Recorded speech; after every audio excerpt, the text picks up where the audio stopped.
Mecum. All right, so this bike is interesting, and it's not something we would normally, or I would normally be interested in personally. But Zach here's with me, and he's behind the camera, and he's helping me do these videos. And he's like, oh, I love this bike.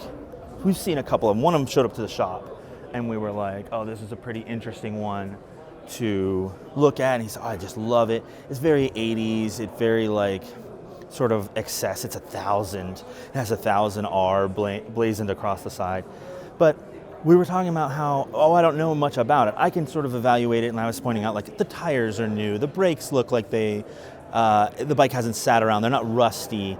I can evaluate it in sort of this mechanical sense. But what sort of turns me off about this era of motorcycles, and you can kind of use these other ones around us to compare, for example, this H1 that's over here, you can see everything on that bike. You can see how it all works. Nothing's hidden. There's nothing under the gas tank other than like, you know, maybe coils or something small, but it doesn't have this body work. You know, we can't even, I think this is a, I guess I think this is a V4 now that I'm looking at it, but you can't see the engine at all unless you sort of know the engine configuration. You know, I can tell it's carbureted because there's a choke lever over there, but you have to sort of use more detective skills because of the big fairing over top of it. And I just know, having worked on bikes like this, it's less satisfying to think, oh, there's an airbox under here and maybe I have to take off 4 or 5 different things. And I know the more you work on them, the less cumbersome that stuff becomes. But I do appreciate it from a machinery perspective, but it's just not the era of things that I wind up focusing on, because I like to keep things simple.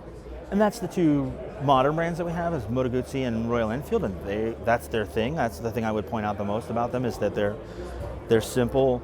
Things work the way you think they work. They're straightforward, but also obviously the vintage bikes. That's the kind of vintage bikes I'm attracted to. Is, you know, a Triumph comes to mind or something like that, where it's just like, you get it, you see how it all works.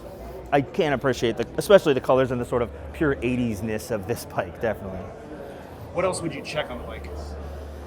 Like while we're here, I would check things.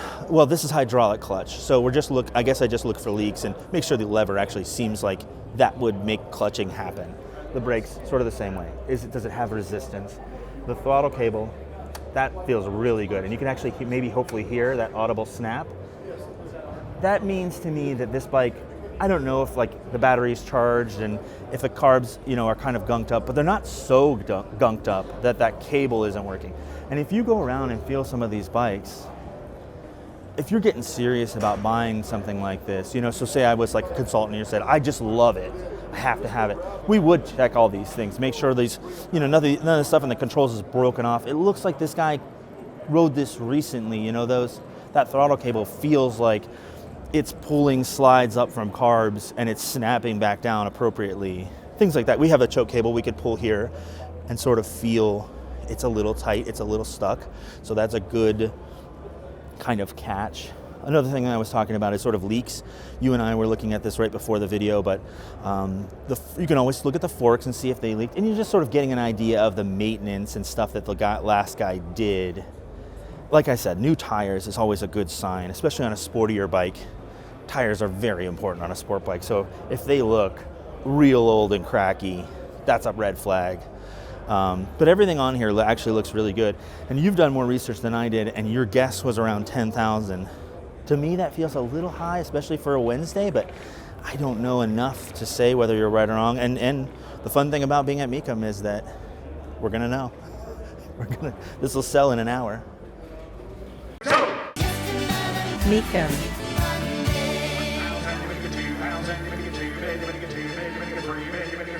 And now 4,000, you're going to get 5,000, you're going to get 6,000, you're going to get 5,600.